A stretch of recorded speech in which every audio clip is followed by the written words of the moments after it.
উচ্চমুখর পরিবেশে দলে দলে ভোট কেন্দ্রে আসার জন্য দেশবাসীর প্রতি আহ্বান জানিয়েছেন ঢাকা ১১ আসনে ১১ দলীয় জোটের প্রার্থী ও জাতীয় নাগরিক পার্টি এনসিপির আহ্বায়ক নাহিদ ইসলাম। সকালে বাড্ডার একেএম রহমতুল্লাহ বিশ্ববিদ্যালয় কলেজ কেন্দ্রে ভোট প্রদান শেষে এই আহ্বান জানিয়েছেন তিনি। সেনাবাহিনী, প্রশাসন, অন্যান্য বাহিনী ও গণমাধ্যমের প্রতি নির্বাচনে নিরপেক্ষ ভূমিকা পালনের আহ্বান জানান নাহিদ ইসলাম। ১১ দলীয় জোট সরকার গঠনের দ্বারপ্রান্তে মন্তব্য করে তিনি বলেন, দেশের মানুষ নির্বাচন সুষ্ঠু বললে ও নির্বাচন সুষ্ঠু হলে নির্বাচনের ফলাফল যাই হোক তা মেনে নেবেন তিনি। আমার জীবনের প্রথম ভোট আমি প্রদান করলাম। নীরব পরিবেশেই নির্বিঘ্নে আমি ভোট প্রদান করলাম। আমি জনগণের প্রতি আহ্বান জানাচ্ছি, সকলের প্রতি আহ্বান জানাচ্ছি, আপনারা নির্বিঘ্নে নির্ভয়ে উৎসবমুখর পরিবেশে আপনারা ভোট কেন্দ্রে আসুন। ১৬ বছর সুষ্ঠু নির্বাচনের সুযোগ ছিল না, আমাদের আজকে সুযোগ এসেছে এই ভোটাধিকার প্রয়োগের মাধ্যমে গণতন্ত্রকে প্রতিষ্ঠা করার, গণভোটে হ্যাঁ প্রদানের মাধ্যমে সংস্কার প্রক্রিয়াকে বাস্তবায়ন করার এবং ১১ দলের পক্ষে অবস্থান নিয়ে বাংলাদেশকে এগিয়ে নিয়ে যাওয়ার। দর্শক, ময়মনসিংহ ১ আসনে চলে যাব আমরা। সেখানে রয়েছেন আমাদের সহকর্মী মোজাম্মেল খোকন। খোকন, আইন শৃঙ্খলা বাহিনীর তৎপরতা দেখছেন কেমন সেখানে? এছাড়া সুষ্ঠুভাবে ভোট গ্রহণ সম্পন্ন হচ্ছে কিনা জানাবেন সে বিষয়ে।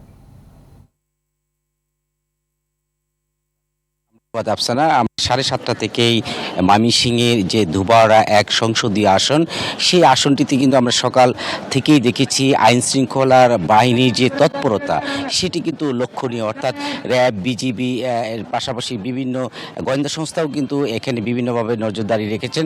তো আপনাকে একটি বিষয় জানিয়ে রাখি যে ময়মনসিংহ ১ এই সংসদীয় আসন ধুবাউড়া হালুয়াঘাট এই সংসদীয় আসনে মোট ৫ জন প্রার্থী কিন্তু প্রতিদ্বন্দ্বিতা করছেন। আমরা কয়েকটি কেন্দ্রও দেখেছি যে এই প্রার্থী যে যাওয়া এবং তাদের যে ভোটারদের যে উপস্থিতি সেটি কিন্তু লক্ষণীয়।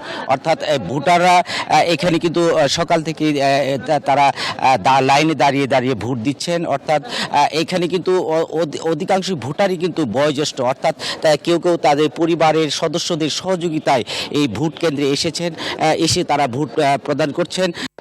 সঠিক প্যাড আর সঠিক তথ্য দিয়ে এসো সামলে নিব এক হয়ে মোনালিসা স্যানিটারি ন্যাপকিন। তো আপনাকে একটি বিষয় জানিয়ে রাখি যে ময়মনসিংহ এই ১ ধুবাউড়া হালুয়াঘাট সংসদীয় এই আসনটিতে কিন্তু আপনার ৪,৮০,০০০ ভোটার রয়েছে। এর মধ্যে কিন্তু আপনার এই যে কেন্দ্রটি এখানে কিন্তু ১৪৩টি ভোট কেন্দ্র রয়েছে। তো আমি কিন্তু এই মুহূর্তে যে জায়গাটিতে দাঁড়িয়ে রয়েছি সেটা হচ্ছে ধুবাউড়া ধারা উচ্চ বিদ্যালয়। সেই উচ্চ বিদ্যালয়ে কিছুক্ষণ পরেই যে এখানে একজন হ্যাভিয়েট প্রার্থী রয়েছেন, অর্থাৎ বিএনপি প্রার্থী রয়েছেন, অর্থাৎ বিএনপি এই ভোট কেন্দ্রে কিন্তু তার ভোট প্রয়োগের কথা রয়েছে। এর আগে এখানে যে প্রার্থী এসেছিলেন সালমান ওমর, তিনিও কিন্তু এই কেন্দ্রে এসে কিন্তু তার ভোটের পরিবেশে দেখে কিন্তু সন্তোষ প্রকাশ করেছে। বলা চলে যে ময়মনসিংহের যে ১১টি সংসদীয় আসন, সেই সংসদীয় আসনে কিন্তু এখন পর্যন্ত কিন্তু শান্তিপূর্ণভাবে ভোট গ্রহণ চলছে। অর্থাৎ কোথাও কিন্তু এখন পর্যন্ত কোনো ধরনের বিশৃঙ্খলা অথবা সহিংসতার খবর আমরা কিন্তু পাইনি। তবে ভোটারদের মাঝে যে উৎসব, অর্থাৎ তারা বলছেন যে এইবার প্রথম তারা ভোট কেন্দ্রে এসেছেন, অর্থাৎ গত ১৭ বছর পর তারা উৎসবের আমেজটা তারা অনুভব করছেন।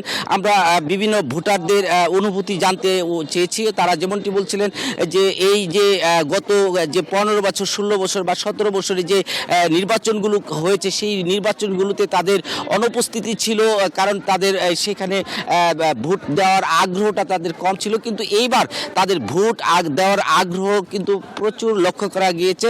অর্থাৎ তারা বলছেন যে এইবার তারা স্বতঃস্ফূর্তভাবে ভোট দিয়েছেন এবং তারা বলছেন যে তাদের ভোট প্রয়োগের মাধ্যমে একজন সৎ এবং যোগ্য প্রার্থী নির্বাচিত করবেন, তারা এমনটি জানিয়েছেন। তো সব মিলিয়ে বলা চলে কিন্তু ময়মনসিংহের যে ১ সংসদীয় আসন সেখানে কিন্তু এখন পর্যন্ত শান্তিপূর্ণ ভোট গ্রহণ চলছে। আফসানা।